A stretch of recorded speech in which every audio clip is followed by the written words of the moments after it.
بہت समय पहले की बात है।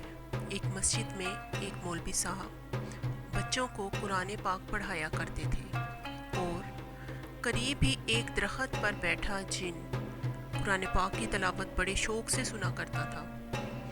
एक दिन जब उस जिन से रहा न गया तो वो अपने बाप से कुरान की तालीम हासिल करने की इजाज़त लेने पहुंच गया, लेकिन जिन अपनी बात पर बजीद रहा और बिलाहिर उसके बाप ने उसे इजाज़त दे दी।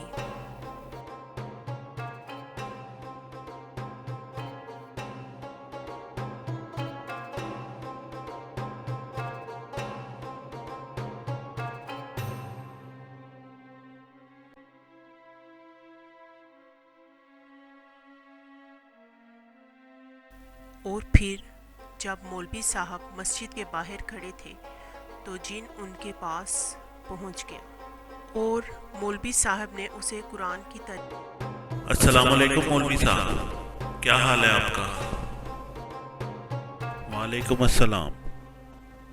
तुम कौन हो बेटा? तुम्हें पहले यहाँ कभी नहीं देखा, क्या नए आए हो?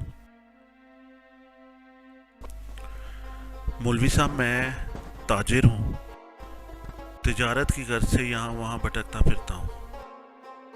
मस्जिद में आपके पीछे नमाज पढ़ी, दिल को बड़ा सुकून हुआ। आपसे कुरान सीखना चाहता हूँ, आपकी शागिर्दी में आना चाहता हूँ। तुम कुरान सीखना चाहते हो, इससे ज़्यादा खुशी की और बात कोई नहीं हो सकती। ठीक है, तुम कल सूरज ढलने के वक़्त मगरिब की नमाज से पहले यहाँ आ जाया करना, मैं तुम्हें कुरान पढ़ाऊंगा। तालीम देनी शुरू कर दी।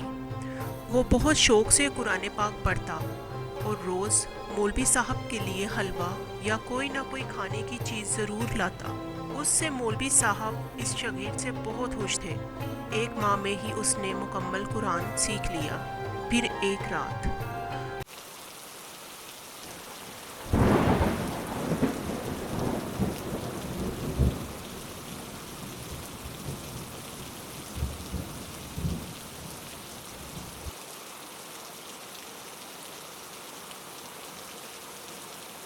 मौलवी साहब की बीवी शदीद बीमार पड़ गई। हकीम साहब ने कहा इसको बचाने का सिर्फ एक ही इलाज है कि अगर कहीं से कंधारी अनार का रस मिल जाए, उसमें दवा मिलाकर इसको पिलाई जाए तो ये ठीक होगी।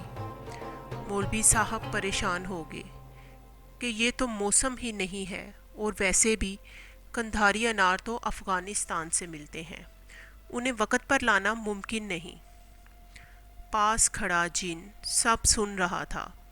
उसने कहा, आप परेशान ना हों, मैं कोशिश करता हूँ।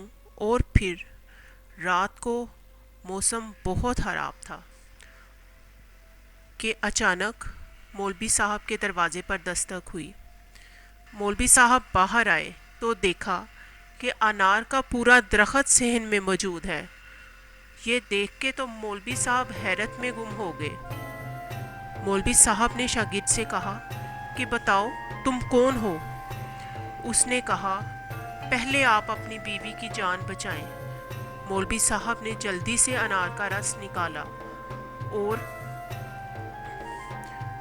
उसमें दवा मिलाकर बीवी को पिलाई और बीवी के पास बैठ गए। सुबह फजर के वक़्त बीवी ने आंखें खोल दी और लगा जैसे कुछ हुआ ही नहीं।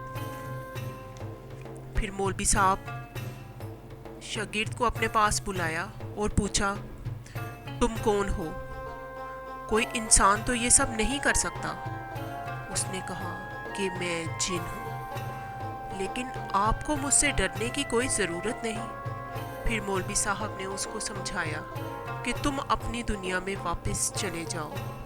और जिन ने उस्ताद की बात मान ली और जाते जाते उसने कहा कि आपने मुझे कुरान की तालीम दी, लेकिन इसकी उजरत मुझ पर उधार रही।